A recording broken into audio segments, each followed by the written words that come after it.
जुनैद, पहले तो बहुत शुक्रिया फॉर दिस काइंड इंट्रोडक्शन, और डॉक्टर साहब का आपने जिक्र किया, बहुत शुक्रिया आपका, और मुझे अपने इस प्रोग्राम में आपने दावत दी।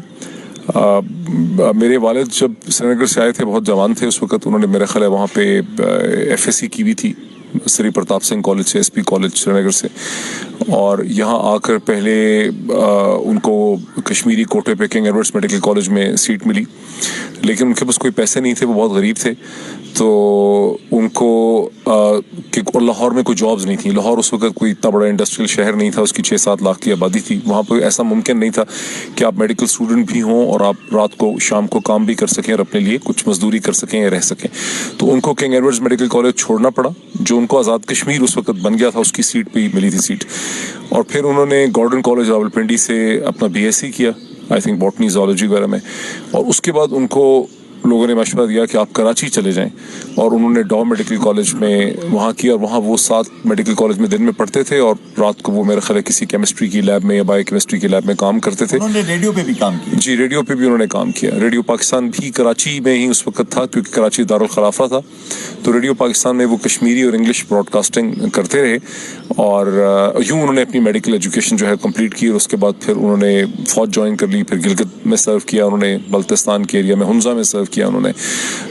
तो ये उनकी स्ट्रगल थी, और वो हमेशा से डॉक्टर बनना चाहते थे, और वो फ़ौज का डॉक्टर बनना चाहते थे। उनका था कि मैं यूनिफॉर्म पहनूं, और उस ज़माने का जो एक जोश व वलवला और रोमांस था वो ये था कि बहुत जल्दी कश्मीर आज़ाद हो जाएगा, पाकिस्तान का हिस्सा बनेगा, और पाकिस्तान की मुस्लिम फ़ौज जो है उसे आज़ाद कर सकेगी। तो वालिद साहब का जो रोमांस था और उनका जो एक स्पिरिट था, वो उस एज को बिलोंग करता है जिससे ज़ाहिर है कि अब हम खो चुके हैं, हम उससे बहुत दूर चले गए हैं। उस फीलिंग को या उस जज्बे को या उन इमोशंस को अब समझना जो है वो शायद आज मुमकिन नहीं है। अब ज़ाहिर है हम लेट 40s की और अर्ली 50s की बात कर रहे हैं, 50s की बात कर रहे हैं, तो ये आज से हम 70 बरस पहले की बात कर रहे हैं, 60-70 बरस पहले की बात कर रहे हैं। आपके वालिद मोहतरम, मुझे आपने पहले भी बताया था कि घर में बहुत ज़्यादा BBC और जितने वॉइस ऑफ अमेरिका या जो भी रेडियो ट्यून करता था उस वक्त, चीज़ें डिस्कस होती थी, और आपके अंदर भी ये जो डॉक्टरी छोड़ के ये जो आपके अंदर एक चीज़ आई, ये शायद वहीं से बैकग्राउंड बना आपका? जी देखिए, हाँ नहीं, घर में तो सियासी डिस्कशन हमारे यहाँ बहुत होती थी, वालिद साहब की भी होती थी, उनके और भी एक हल्का अहबाब इस किस्म का था मीरपुर आज़ाद कश्मीर में। मेरे नाना भी सिविल सर्वेंट थे आज़ाद कश्मीर में, अकाउंटेंट जनरल थे, सेक्रेटरी फाइनेंस रहे, आज़ाद कश्मीर के फाइनेंस सेक्रेटरी थे, मोहम्मद अमीन गानी। तो ज़ाहिर बड़ी तेज़ोतुन डिस्कशंस होती थी, बिकॉज मेरे नाना जो थे वो समझते थे कि शेख अब्दुल्ला जो है वो उसका एक विज़न था कश्मीर के लिए, और वो एक सेकुलर कश्मीर चाहता था, और मेरे वालिद साहब जो थे वो शेख अब्दुल्ला के शदीद मुखालिफ थे, और वो समझते थे कि जिन्ना का विज़न जो है वो ठीक था।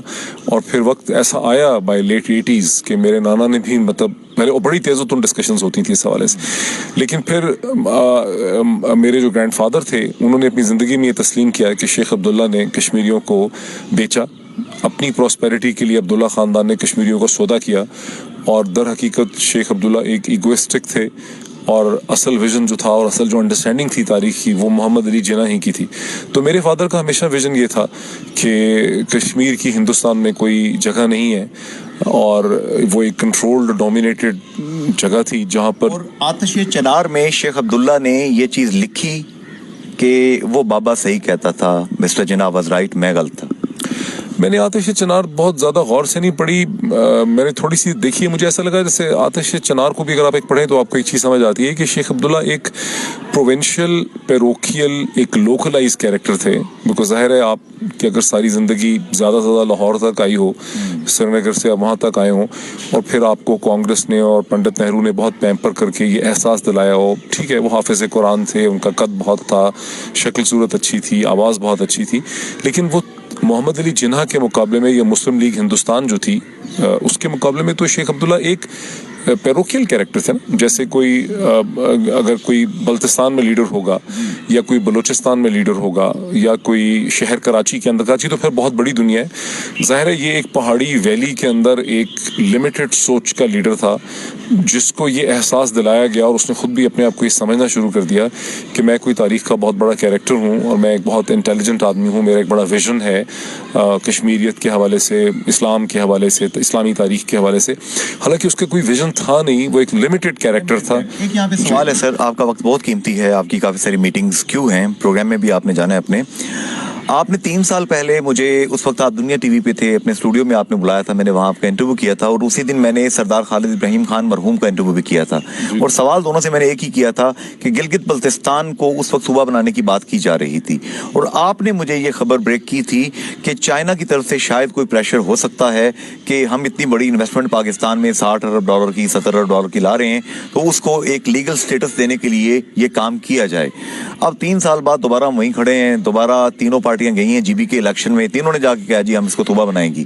تو کیا تقسیم Kashmir, Dixon formula, Chenab formula یہ طے ہو چکا ہے اور اب ضابطے کی کارروائی ہو رہی ہے, دونوں ملکوں کے عوام کو الو بنایا جا رہا ہے؟ دیکھیں, ایک تو یہ کہ ہمارے ہاں ایک مسئلہ ہے, یہ المیہ ہے, وہ یہ کہ چیزوں کی بلیک اینڈ وائٹ انڈرسٹینڈنگ جو ہے, فائن ٹیون انڈرسٹینڈنگ میں نہیں ہوتی. بہت سے کلیمز ہوتے ہیں, آدھی باتیں کی جاتی ہیں, جس کی وجہ سے آپ معاملات کی تہ تک اتنی آسانی سے نہیں پہنچ سکتے.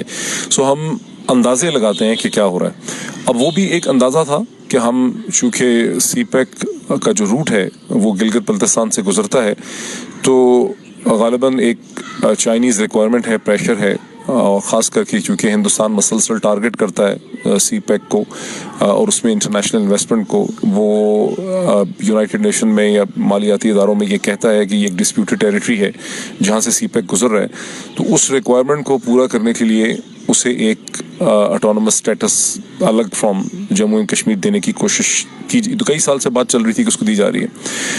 اب اگر آپ فارن آفس کے لوگوں سے بات کرتے ہیں یا اداروں کے لوگوں سے بات کرتے ہیں, وہ اس کی ڈفرینٹ قسم کی ایکسپلینیشنز دیتے ہیں کہ یہ وہ نہیں ہے, اور یہ ڈیفینیٹلی اوون ڈکسن فارمولا بھی نہیں ہے, یہ کچھ کا رف ورژن ہو سکتا ہے, اس لیے کہ جو اوون ڈکسن فارمولا تھا اس میں تو جو ٹیریٹری ہندوستان کے پاس تھی اس میں سے کچھ اس کی فردر ڈویژن بھی ہونی تھی, وہ اسٹیٹس کو مینٹیننس تو نہیں تھا. جو آئی تھنک جوزف کوربل جنہوں نے ڈینجر ان کشمیر لکھی تھی, جو میڈلین ایلبرائٹ کے فادر تھے, جو ایک اکیڈیمک اور پروفیسر تھے, وہی میڈلین ایلبرائٹ جو بعد میں غالباً سیکرٹری آف اسٹیٹ یا نیشنل سیکورٹی ایڈوائزر تھیں ڈیموکریٹک پارٹی میں. تو اس میں تو ایک ایکسچینج بھی تھا نا ٹیریٹری کا. وہ جو پرانی فارمولے کی بات تھی اس میں تو یہ تھا کہ جو مسلم میجورٹی سری نگر وغیرہ کے ایریاز ہیں اس کے کچھ حصے پاکستان کو مل سکتے ہیں, یہ ویلی مل سکتی ہے, ہندوستان کو جموں مل جائے, گلگت اور بلتستان لداخ کا کچھ اور ہو. ابھی تو جو ہم چیز دیکھ رہے ہیں وہ تو یہ ہے کہ مودی رجیم نے اس پرانی تھنکنگ کو امپلیمنٹ کیا ہے جو ہمیں 80 کی دہائی میں ہندوستانی رائٹنگز میں ملتی ہے کہ اس کو ختم کرو اور یہاں کی ڈیموگرافی کو چینج کر دو. 40 لاکھ لوگوں کو انہوں نے وہاں پہ ڈومیسائل ایشو کیے ہیں جو کہ نان اسٹیٹ ہیں, جو کشمیر کے رہنے والے نہیں ہیں, ڈومیسائل ایشو کر دیا. جی, اب یہ 40 لاکھ کا فگر تو ہمیں نہیں سنا, لیکن ہم نے سنا تھا کہ خاصی بڑی تعداد میں دے رہے ہیں. نے فگر دیا ہے.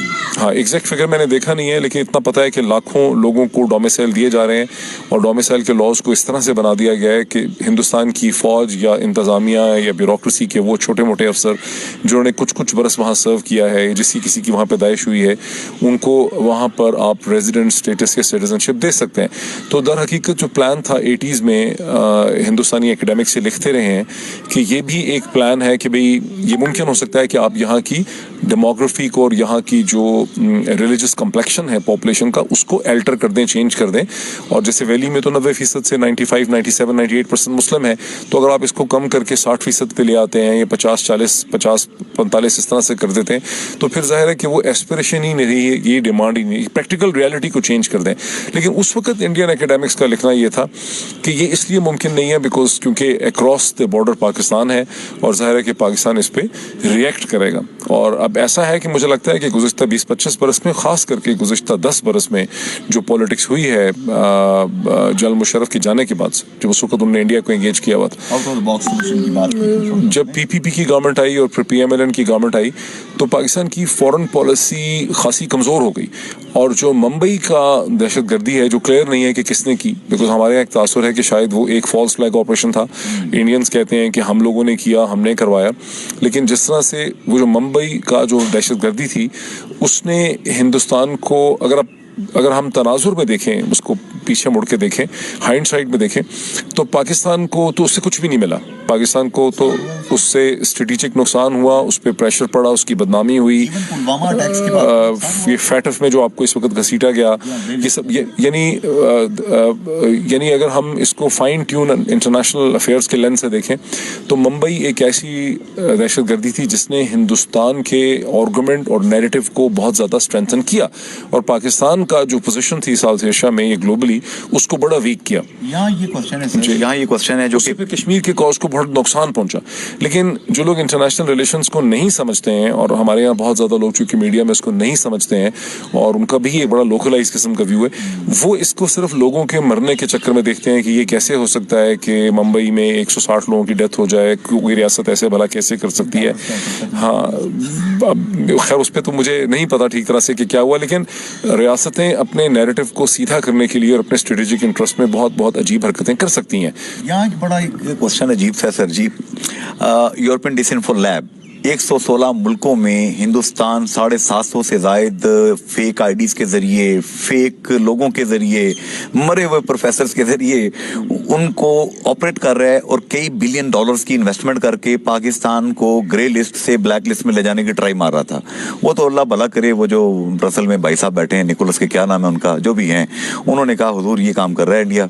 तो हमारे इदारे क्या कर रहे हैं? क्या हमारी एम्बेसी सोई हुई हैं, उनको नहीं पता? देखिए बिल्कुल सही है. अब ये है कि मेरी तरह के जो लोग हैं जो एनालिसिस करते थे अपने थी बगैर फैक्ट्स के, यानी हमारे ज़ाहिर इनसाइड इन्फॉर्मेशन तो नहीं थी. मुझे तो कई दफ़ा मैं नेशनल डिफेंस यूनिवर्सिटी में भी बोलता हूँ, टेलीविज़न प्रोग्राम्स में भी और सोशल मीडिया पे भी, मैंने तो कई दफ़ा इस खतरे और खदशे का इजहार पिछले 5-7 बरस में किया था कि हिंदुस्तान को इस किस्म की पेनिट्रेशन हासिल है नैरेटिव शेपिंग में, और वो जो ग्लोबल नैरेटिव है अराउंड पाकिस्तान, कि पाकिस्तान को कैसे परसीव किया जाए, कैसे दिखाया जाए, कैसे समझा जाए, उसमें वो बहुत ज़्यादा इन्वेस्टमेंट करते हैं, बहुत ज़्यादा मेहनत करते हैं. ठीक, लेकिन ये तो EU डिसइंफॉर्मेशन लैब के फैक्ट्स और रिसर्च सामने आई है, तो अब लोगों को समझ आई है कि वो क्या कर रहे थे, कैसे कर रहे थे. अभी और बहुत सी चीज़ें ऐसी हैं. देखें उनकी फेसबुक का तकरीबन 2 बिलियन लोग फेसबुक के मेंबर्स हैं जो उसको हर हफ्ते यूज़ करते हैं, जिसमें तकरीबन 400 मिलियन के करीब गालिबन इस वक्त हिंदुस्तान में है, और अमेरिका में अब सिर्फ 200 मिलियन लोग जो हैं फेसबुक को यूज़ करते हैं. तो सबसे बड़ा जो फेसबुक का यूज़र क्लब है वो इंडियन है.